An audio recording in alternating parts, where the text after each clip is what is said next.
Everyone, welcome back to my mini blog. কিছুদিন আগের একটা ব্লগ তোমাদের সাথে শেয়ার করতে চলে এসেছি। সেদিন রাত্রেবেলাতে আমাদের প্ল্যানিং ছিল একসাথে 4 জনের ডিনার করব। 4 জন কে কে না, আমি, আমার বর, প্রিয়া আর ধীমানদা। তো 4 জনে একসাথে ডিনার করব। আর আমার বরের ইচ্ছে ছিল আমার হাতে আলুর পরোটা খাবে। ওর আমার হাতে আলুর পরোটা খেতে খুব ভালো লাগে। তো সেই জন্য ভাবলাম যে আচ্ছা ঠিক আছে, চলো আজকে ডিনারে আলুর পরোটাই বানানো হবে। তো সেই জন্য পরিমাণ মতো আটা আর ময়দা দুটোকে সেম পরিমাণে নিয়ে নিয়েছি।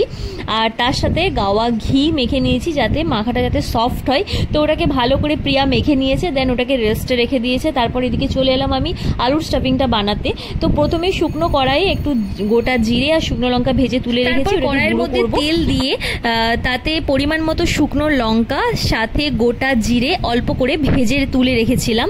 তারপর আমি এখানে আদা আর রসুন একদম ফাইন চপ করে রেখেছিলাম, সেগুলো তেলের মধ্যে দিয়ে ভালো করে ভেজে নিচ্ছি।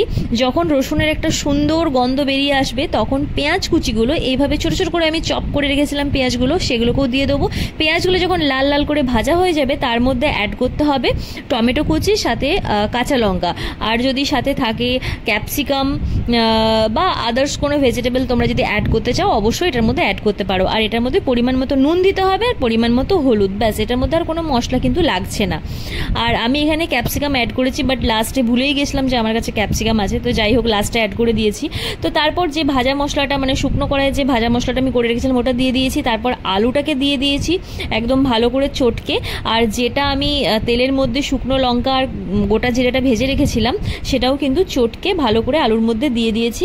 আর সাথে কিন্তু ধনে পাতা দিয়েছি অনেকটা পরিমাণে যাতে সুন্দর হয় টেস্টটা আরও। তারপর লাস্টে শুকনো কড়াইয়ে আমি কসুরি মেথি ভেজে এটার মধ্যে অ্যাড করেছি।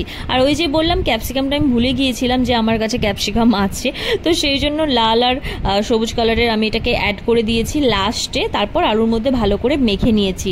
দেখো এখানে যতক্ষণ আমি আলুটা বানালাম ততক্ষণ কিন্তু এই যে আটা মাখাটা পুরো রেস্টে ছিল, একদম সফট হয়ে গেছে। আর ভালো করে লেচি কেটে নিতে হবে, যেরকম শেপে তোমরা বানাতে চাও অবভিয়াসলি সেই রকম শেপ দিয়ে তোমরা লেচি কেটে নেবে। তারপর ভরে ভরে ওটার মধ্যে আলুর পুর দেবে।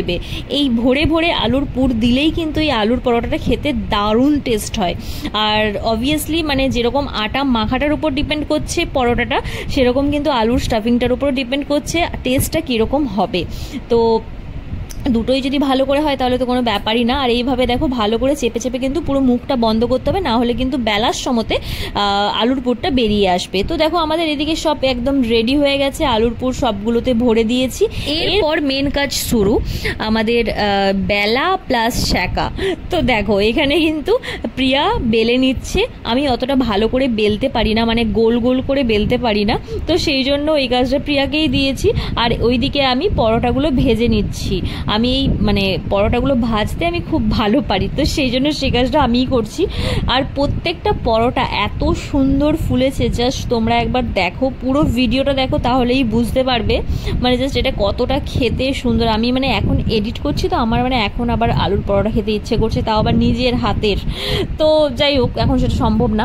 তো প্রথমেই আমি প্রথমে পরোটাটাকে তাওয়ার মধ্যে দিয়ে ওটাকে ভালো করে দুটো পিঠ কিন্তু সেঁকে নিয়েছি। তারপর তোমরা চাইলে তেল দিয়ে এটাকে ভাজতে পারো, যে সাদা তেল হয় সে সাদা তেল দিয়ে ভাজতে পারো, আদারওয়াইজ ঘি দিয়ে ভাজতে পারো। আমার তো ঘি ভালো লাগে, বাড়ির তৈরি গাওয়া ঘি আমি এখানে ইউজ করেছি। তো আমার ঘি ভালো লাগে বলেই ঘিটা ইউজ করেছি। তোমরা ঘি না চাইলে অবভিয়াসলি তেল দিয়ে ভাজতে পারো, বাট ঘি দিয়ে ভাজলে একটা আলাদাই একটা সুন্দর গন্ধ একটা আসে, তো খেতে সেটা আরও টেস্টি লাগে। তো দেখো এখানে আমরা গরমে ঘেমে একদম চান করে গেছি, বাট ওই যে আলুর পরোটা খাওয়ার একটা ব্যাপার, তো সেটাই চলছে এখন আমাদের মধ্যে। প্রত্যেকটা আলুর পরোটা খুব সুন্দর করে ভাজা হচ্ছে, দেখতেই পাচ্ছ। আর সাইজগুলো এতটা বড় হয়েছে, পুরো তাওয়ার সাইজে হয়েছে। প্রথমে তো আমার হটপটটা ঢুকছিল না, ওই জন্য থালাতে আবার রাখছি। তো যাই হোক, দুটো খেলেই কিন্তু একদম পেট ভর্তি হয়ে যাবে। একজনকার জন্য দুটোই এনাফ, বাট ওই যে পেট ভর্তি হয়ে যাবে বাট মন ভরে না আমাদের, তার জন্য একটু বেশি বেশি করে বানিয়েছি যাতে পেট মন দুটোই ভরে। তো যাই হোক, এদিকে আলুর পরোটা বানানো হচ্ছে। আর এই আলুর পরোটা খাওয়ার জন্য আমরা কিন্তু কোনো সবজি বা তরকারি এইসব কোনো কিছুই করিনি। তার কারণ হচ্ছে এই আলুর পরোটাটা আমাদের শুধুমাত্র খেতে ভালো লাগে, একটা মিক্সড আচার পাওয়া যায় মাদার্সের, ওই আচারটা দিয়ে খেতে জাস্ট অসাধারণ লাগে। জাস্ট তোমরা একবার ট্রাই করবে, খেতে সত্যি অসাধারণ লাগবে, খেলে পুরো মুখে লেগে থাকে এরকম একটা ব্যাপার।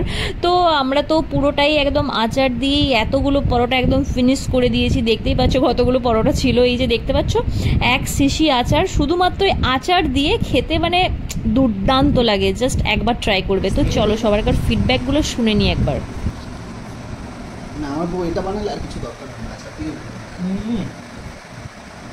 কেমন হয়েছে বলো? অলরেডি আমার খাওয়া হয়ে গেছে অনেকটা, দেখো বই দেবো। Thank you, thank you. স্মেলটা আসছে দেখুন। তুমি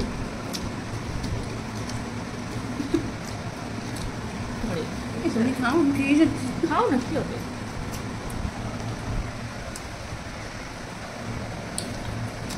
অসাধারণ। তো সবাইকার ফিডব্যাকটা শুনেই নিলে। আর এই যে ফিরনি যেটা দেখছো, এটা বানিয়েছিল প্রিয়া। তো ও ওটা সন্ধ্যে থেকে রেডি করে রেখেছিল। এটাও খেতে কিন্তু দুর্দান্ত হয়েছে। মানে এটার ভিডিওটা তোমরা যদি চাও অবশ্যই কমেন্ট করো, এটা কিন্তু ওকে দিয়ে আবার বানানো করাবো, দেন আমি রেসিপিটা তোমাদের সাথে শেয়ার করব। তো চলো দেখা হচ্ছে নেক্সট ব্লগে, ততক্ষণের জন্য টাটা বাই বাই। আর কার কার আলুর পরোটা ভালো লাগে আর এই ফিরনি ভালো লাগে অবশ্যই কমেন্ট করে জানিও। টাটা।